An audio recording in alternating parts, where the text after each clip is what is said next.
Hello everyone, this is Jennifer, and I am going to discuss manipulation tactics by covert narcissists and some ways that you can combat them, in my opinion. Um, One of the things that narcissists like to do is implant false ideas, false beliefs inside your head.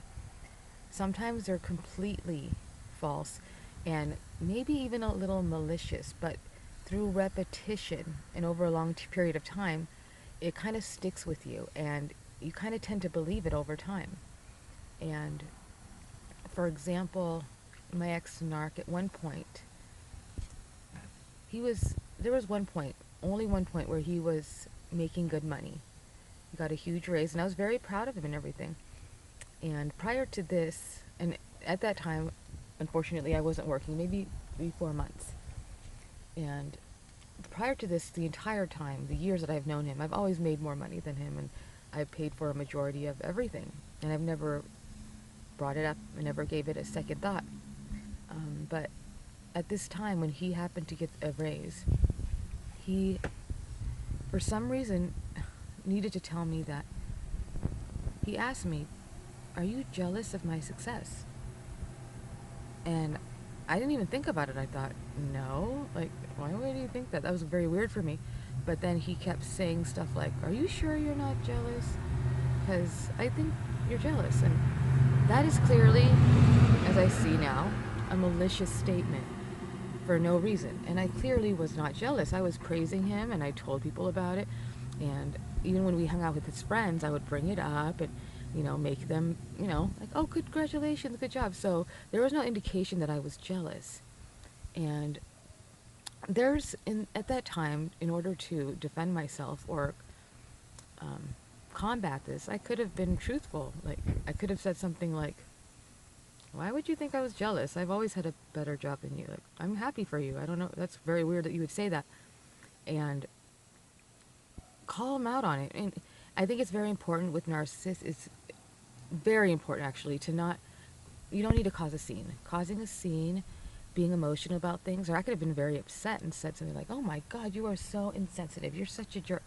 But that would have been counterproductive as well. But to be completely calm and let your thoughts be known and be confident in what you're saying, I think that's very important because, when you're emotional about it, that's when it starts, and they start, calling the crazy card. And not that you don't get to use that, but they use it against you, so it really does not help you in the long run.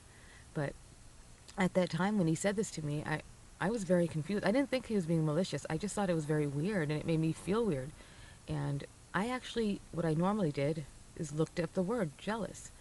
And I read it and I said, "No, I'm not jealous." And I had to convince myself that I wasn't jealous to make sure that I wasn't jealous. And I had to tell him, like, "See, I'm not jealous," like innocently and foolishly, because I really didn't think he had, the manipulation inside of him, I guess. Like, I just didn't see that people were like that. But obviously now I see it for what it was. And really, there's a lot I could have said. And I'm not saying make a big deal out of her or confrontational, but I mean, to be honest, like, as far as the success goes, I mean, he was just very lucky. He happened to speak English and he had some college experience. And lucky for him, most of the people that worked for his company were from overseas and were looking for a visa and did not speak English well. So he was very lucky, and I could have brought that up, but I didn't. So I wish I would have said something to defend myself, because I really did try to convince him that I wasn't jealous. And I felt weird for a long period of time, wondering why. I felt bad that he would think that I was jealous, and I would try to convince him that I wasn't. And that's absolutely unnecessary with anyone, ever. And no one would say that. No one who truly cares about you would say stuff like that or make you feel bad for absolutely no reason and unnecessarily. So I guess, like I said in the other videos, hold your ground and speak your mind, but in a calm manner, and don't get emotional about it. Because once you get emotional, that's when they get the hook in. Okay, thank you.